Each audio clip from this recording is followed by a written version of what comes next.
અંકલેશ્વર જીઆઈડીસીમાં આવેલ apex healthcare limited company ખાતે રક્તદાન કેમ્પ યોજાયો હતો, જેમાં રક્તદાતાઓએ ઉત્સાહભેર રક્તદાન કર્યું હતું. અંકલેશ્વર જીઆઈડીસીની કંપનીઓ સામાજિક સેવામાં અગ્રેસર બને તે હેતુથી અંકલેશ્વર જીઆઈડીસીમાં આવેલ એપેક્સ હેલ્થકેર લિમિટેડ અને ગ્રુપ કંપનીઓ દ્વારા ભરૂચની યુનિટ બ્લડ સેન્ટરના સહયોગથી રક્તદાન કેમ્પ યોજાયો હતો, જેમાં વિવિધ કંપનીઓના માલિકો અને સભ્યો સહિત કર્મચારીઓએ ઉત્સાહભેર રક્તદાન કર્યું હતું. કેમ્પમાં એપેક્સ હેલ્થકેરના ડાયરેક્ટર રમેશ ગાબાણી અને ભરૂચ ફૂડ એન્ડ ડ્રગ વિભાગના આસિસ્ટન્ટ કમિશનર એમપી નકરાણી તેમજ અન્ય કંપનીઓના પ્રતિનિધિઓ ઉપસ્થિત રહ્યા હતા. આ રક્તદાન શિબિરમાં 100 થી વધુ યુનિટ રક્ત એકત્રિત કરવામાં આવ્યું હતું.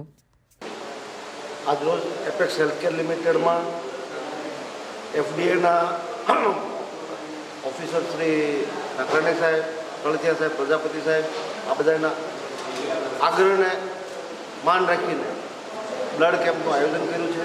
અને આ બ્લડ કેમ્પમાં સૌ લોકો રક્તદાન કરે અને રક્તદાન કરવું એ આપણો ધર્મ છે. અને રક્તદાન કર્યાથી કોઈને નુકસાન થતું નથી. રક્તદાન વસ્તુ એવી છે કે દાન કહેવાય.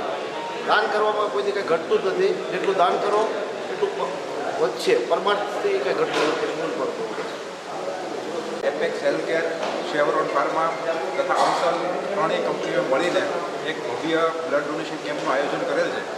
આનાથી ધારો કે આ અમસલમાં રમેશભાઈ ગાભાણી સંકળાયેલા છે, જે અંકલેશ્વર એસોસિએશનમાં ખૂબ આગળ પડતા છે.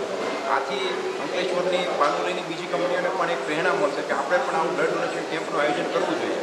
રમેશભાઈએ કીધું એમ કે બ્લડ ડોનેશન કેમ્પથી જે આપણે એક દાન કરીએ છીએ, દાનની ભાવના એ બહુ ઊંડા ભાવના છે. દાન કરવાથી કંઈ ઘટવાનું નથી, વસ્તુ વધવાની છે. અને બ્લડ ડોનેશન કરવું એક મોટી સેવા છે, એક મોટું પુણ્યનું કામ છે. આનાથી એક મોટો સંદેશ જશે. બીજી પણ ઇન્ડસ્ટ્રીઓ આ રીતે આગળ આવશે, જેથી આ દિવાળીના સંજોગોમાં જે બ્લડની ઉણપ હોય તે ઉણપ પૂર્ણ થઈ જાય. આ રીતે આવા ભવ્યના ભવ્ય આયોજન થતા રહે એવી સૌને વિનંતી છે.